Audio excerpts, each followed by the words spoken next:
The East Hoosick Quaker Meeting House. This old building, so closely associated with the settlement of the town of Adams, reflects in its sturdy construction and simplicity the character of its builder.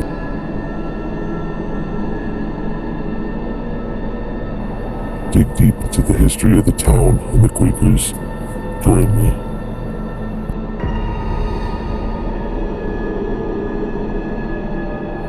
The present town of Adams was settled soon after 1769 by a group of Quakers, most of them from Smithfield, Rhode Island, in the nearby town of Dartmouth, Massachusetts.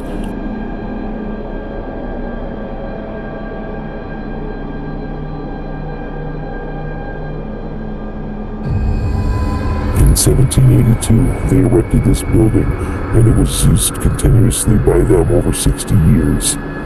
In their transaction of business, the men and women held separate meetings and kept separate records. For this reason, a meeting house was constructed in the manner we see, with the two outer doors and movable partitions to provide privacy during separate meetings. The building has remained in its original unrestored condition.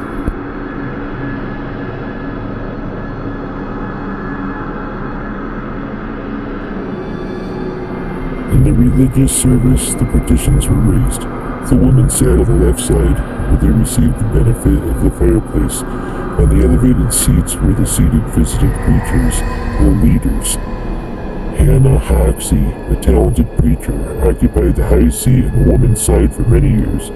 Since there was no evening meetings, there was no provision for lighting the building. If there were two Sunday services, those driving from a distance brought their lunch and stayed to both services.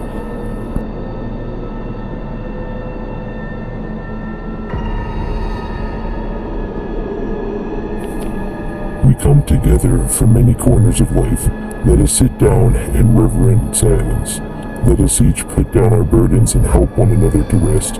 Let us become listening souls, for it will not be an earthquake or fire, but in a small voice that he will make his presence known. It will be an unhurried stillness, and that shall be conscious of his voice.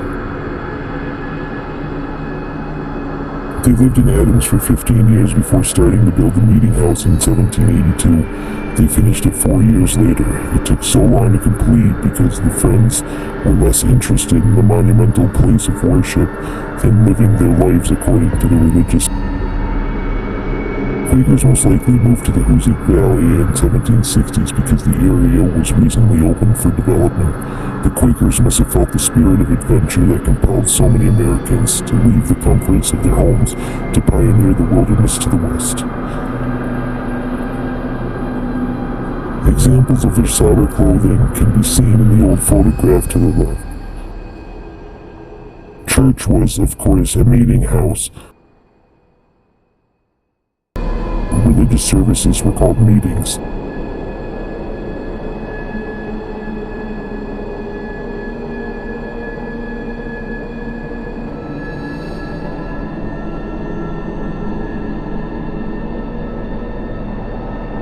Plainness followed them into the afterlife, as the Quakers did not mark their graves with headstones. The open area in front of the meeting house is the resting place of many pioneer Quakers. Simple faith flows over into a wide field of human conduct. The highway past the meeting house was originally an Indian trail, the Pontusic Path, so called, which connected with it the Mohawk Trail in the north part of the valley. It is now appropriately called Friend Street. One of the early settlers on this road was David Anthony, whose family was destined to occupy a prominent place in the town, and whose great-granddaughter Susan B. Anthony became a national and worldwide figure. This meeting house is under the care of Adams Society of Friends, descendants, but owned by the town, which also cares for the burial ground in front of the meeting house, where the pioneer Friends rest their unknown and unmarked graves.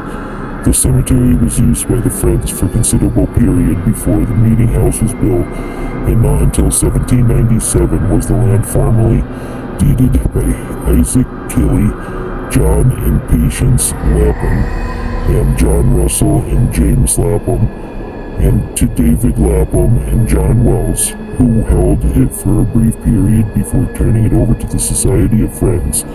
The Friends were keenly interested in the education of their children and erected schools at an early period. They have left a tradition of honest, upright, and right-living people whose impress on the town's life will long endure.